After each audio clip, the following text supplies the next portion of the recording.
Bon, la litanie est la même. Nous avons été recalés.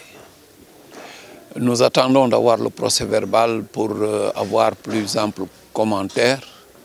Mais simplement, la seule information que nous avons, c'est que nous avons été recalés sur la base simplement de global, de motif global.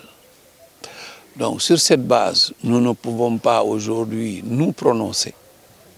Nous prenons constat de ce fait et nous rendons compte que c'est la même chose depuis un certain temps qu'on a entendu de la part des autres candidats. Je pense que cela mérite réflexion.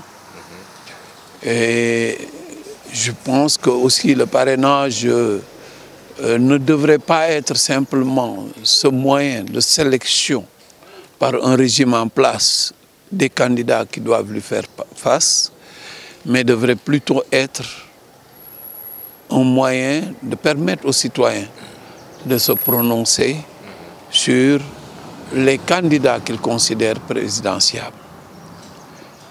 Mais dans le cas d'espèce, nous nous posons beaucoup de questions. Parce que dès lors qu'un président en exercice cherche le parrainage, c'est un point d'interrogation. Deuxièmement, si on peut savoir pour qui vous vous prononcez au parrainage, c'est comme si on sait à 90% qui va voter pour vous. Et ça permet d'éliminer les gens. Le secret du vote est alors violé. Toutes ces questions étant, nous nous réservons le droit de réagir précisément sur la séance que nous voulons enregistrer. Voilà. Aujourd'hui, est-ce que vous avez assez de stock pour renouveler ces éventuels rejets, parrainages rejetés? Dans le schéma actuel, je ne parle pas de stock, je parle d'élimination. Et nous sommes dans ce schéma. Et ça pose un problème de fond. Qu'est-ce qui vous fait dire que vous êtes dans le schéma de l'élimination? Quand on vous dit que voici ce qui est régularisable, mais voici ce qui ne l'est pas,